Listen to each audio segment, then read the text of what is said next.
Sometimes the biggest controversy in sports isn't started by a rival, a reporter, or an opponent. It starts with a single click from someone nobody expected, a Hall of Famer, a repost, and a fan base that erupted overnight. Opinion pieces about Caitlin Clark drop every single day. Most of them fade within hours. The sports media landscape around Clark has become so saturated that even sharp takes struggle to cut through the noise. But one article didn't just cut through, it detonated. The piece was titled "Coaching Caitlin Clark is the Hardest Job in the WNBA." On the surface, it read like a thoughtful examination of the pressure facing the Indiana Fever coaching staff. But beneath that surface were two very distinct layers. The first layer was relatively benign, an acknowledgement of the enormous spotlight Clark brings to every single coaching decision. The second layer was where things got uncomfortable.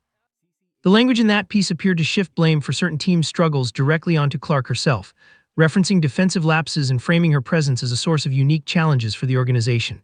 The article wasn't unusual. What happened next was, Lin Dunn, Hall of Famer, Fever legend, the woman who drafted Clark 1 overall, reposted the article. Screenshots spread within minutes. Fans who follow Dunn's account were the first to see it. Then it reached Clark's supporter base. Then it went everywhere. But this wasn't just any basketball figure sharing a piece of media. This was someone with a specific, significant title, senior advisor to the Indiana Fever, someone with decades of connection to the franchise, someone who had a visible, public, and emotionally meaningful relationship with Clark herself. The question fans immediately started asking wasn't what the article said. It was, why would she amplify it? This wasn't sports debate anymore. This was about loyalty. And loyalty, once questioned inside a passionate fan base, doesn't quietly go away. To understand why that repost landed the way it did, you need to understand exactly who Lin Dunn is and what she represents to this franchise. Dunn's connection to Indiana basketball spans decades. She returned to the Fever organization during one of the franchise's most critical rebuilding phases and assumed a key executive role at a moment when the team desperately needed experienced leadership. But her single most defining moment with the franchise came on draft night. Dunn was the decision-maker who selected Caitlin Clark 1 overall in the 2024 WNBA draft. That pick wasn't simply a basketball decision, it was a franchise transformation. A calculated, high-stakes bet on the most talked-about women's basketball player in the history of the sport. What fans observed after that pick was a relationship that carried the texture of genuine mentorship. Dunn appeared at practices, at team events, and in public settings alongside Clark with visible comfort and mutual respect. She wasn't portrayed as a distant executive managing a valuable asset from a safe distance. She was portrayed as a proud mentor, someone personally and emotionally invested in Clark's development and success. Fever supporters believed, based on everything they had observed and read, that Dunn was Clark's strongest internal advocate inside the entire organization. That's why this repost didn't just surprise people. For many fans, it felt like a betrayal, not from a stranger, but from someone who had earned a specific kind of trust. The sting of that perceived betrayal was made significantly sharper by recent history. Clark's rookie season was unlike anything the WNBA had experienced. The expectations placed on her were genuinely unprecedented. The physical treatment she received on the court became a sustained national conversation that extended well beyond basketball circles. Many voices inside the league and inside basketball organizations stayed entirely quiet during that stretch, but Lin Dunn did not. Dunn publicly defended Clark during that period. She directly addressed concerns about how Clark was being treated on the floor, and her position was unambiguous. She stated that there is a clear line between tough, physical basketball and what was happening to Clark, and that it needs to stop. Those words carried unique weight coming from her specifically. She wasn't a media personality generating content with a strong opinion. She was a Hall of Famer and a sitting Fever executive, placing her name and her credibility behind a direct, public statement of defense. That built a reputation that Fever fans internalized, Dunn as protector, as organizational advocate, as the person inside the building who stood up for Caitlin Clark when standing up required something. The painful contrast that fans now faced was impossible to look past. The same person who once pushed back forcefully against criticism and mistreatment of Clark now appeared to be amplifying a piece that questioned her value to the franchise. The repost didn't arrive in a vacuum. It landed at the end of weeks of simmering tension inside the Fever's media environment, and it was the third significant incident in a sequence that a large portion of the fan base had already been closely tracking. The first involved Scott Agnes, a veteran Fever beat reporter with an established presence covering the team. A dispute over injury coverage created direct friction between Agnes and the organization. The Fever took formal action in response. Media organizations publicly weighed in on the dispute. The fan base divided sharply.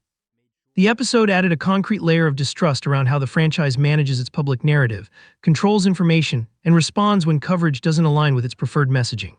The second involved Dan Dakich, who delivered sharp and sustained public criticism of Clark.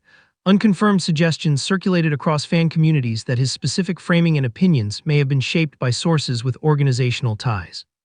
There is no public evidence that confirmed this connection. It remained firmly in the territory of speculation and inference. But once a fan base enters a defensive posture, every new headline gets processed through the lens of everything that came before it. Then came the Dunn repost, the third incident in a sequence. Fans were not viewing it in isolation. They were viewing it through the accumulated weight of everything that had already happened. Whether the pattern connecting these three incidents was real or largely imagined, perception had already taken over, and in sports, perception doesn't require confirmation to drive the entire conversation forward. While the internet was processing all of this, Caitlin Clark walked into a game against Atlanta. Pre-game, she appeared completely fine. Nothing about her presentation suggested anything unusual. But at halftime, Clark became severely ill inside the locker room. Most professional athletes in that situation would have made the straightforward decision to shut it down and step away. Nobody inside or outside the organization would have questioned that call. The physical reality of that moment gave her every reasonable justification to remove herself from the game entirely. She returned to the floor and kept competing. Clark delivered a strong statistical performance across points, rebounds, and assists. Indiana won. Her post-game comments carried zero drama and made no appeal for recognition or sympathy. She communicated that she got sick, handled it, and continued playing. That was essentially the complete statement she offered. The contrast was stark and completely unavoidable.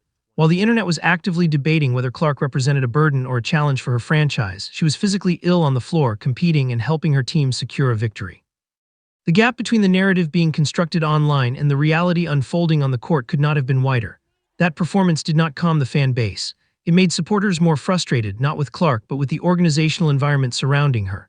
The core sentiment spreading consistently through Fever fan communities was pointed and specific. Why does she always have to answer every challenge entirely alone?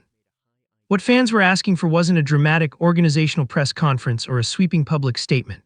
They wanted something visible and small, a signal, any signal, that the organization was genuinely aligned with its most important player during a difficult moment. The narrative that took hold across fan spaces was that Clark absorbs all external criticism, while others inside the organization remain shielded from any form of public accountability. Comments gained significant traction, raising the possibility that Clark's talent and impact might be better recognized and appreciated somewhere else. These were not rival fans attempting to manufacture drama from the outside. These were Fever supporters, the people physically filling the arena every home game, purchasing merchandise, and directly driving the franchise's attendance figures and television ratings to levels the organization had never previously reached. Clark's presence had already transformed the Fever's measurables in concrete, documented terms. Attendance records broken, television ratings elevated, franchise revenue increased significantly. For that invested fan base, criticism of Clark doesn't register as standard sports commentary. It registers as personal. And perceived disloyalty from inside the organization registers as something far more damaging than anything an outside critic could ever produce. What fans expected after the controversy fully exploded was some form of clarification from someone connected to the situation. What they received was silence. No follow-up post from Dunn, no organizational statement from the Fever, no public explanation of any kind from anyone with direct knowledge of what the repost was intended to communicate. Fans can process difficult news far more effectively than they can process sustained, unexplained uncertainty. The silence created a vacuum, and four competing theories filled it almost immediately. First, the repost was fully intentional, reflecting genuine internal frustration with Clark's role and its complications. Second, it was a straightforward misunderstanding, an overblown reaction to what amounted to a routine social media action. Third, Dunn was specifically expressing support for head coach Stephanie White and the coaching staff, with no criticism of Clark personally intended. Fourth, social media misunderstandings happen with regularity across the sports world, and a repost does not automatically constitute a full endorsement of every claim within a piece. The critical problem was that all four theories remained entirely plausible because nobody from inside the Fever organization offered any clarification whatsoever. Dunn's silence specifically carried more weight than anyone else's silence would have, given her documented history of public advocacy for Clark, given her executive title and organizational authority, and given the emotional significance her relationship with Clark carried among the fan base that had watched it develop. The repost created the spark. The silence kept the fire burning, and burning longer than it otherwise would have. The road game in Brooklyn that followed carried its own unmistakable symbolic weight. Every time significant controversy has surrounded Clark throughout her career, stretching back through her college years, she has responded by competing. Brooklyn represented another chapter in that documented pattern, national spotlight, one of the WNBA's strongest contenders, and a conversation about Clark standing within the Fever organization still actively circulating in the background. For the people watching that game, the stakes extended beyond the final score. It was being read as a signal about Clark's focus under pressure, about her relationship with the franchise, and about whether the Indiana Fever and their most important player were genuinely still moving in the same direction. The questions that emerged from this entire sequence still don't have clean, confirmed answers. What was the actual intention behind that repost? Was Lin Dunn expressing solidarity with a coaching staff navigating an impossible public spotlight? Was it a misclick on a crowded timeline? Was it something more deliberate and considered? None of those possibilities have been confirmed or denied by anyone with direct knowledge of the situation. What is fully confirmed is the sequence of events itself. An article was published questioning whether Clark represented a unique burden for her franchise. A Hall of Famer and senior advisor to the Indiana Fever reposted it. A fan base already sensitized by weeks of surrounding tension responded with immediate and sustained outrage. Caitlin Clark competed through serious illness the same week and won. The organization offered no response, and the silence became the defining story. The biggest controversy of this stretch of the WNBA season was not created by something that was said out loud or published in a piece of media. It was created entirely by what wasn't said afterward. Through the repost, the noise, the speculation, and the organizational silence, Clark kept showing up. That part, at minimum, was never in question.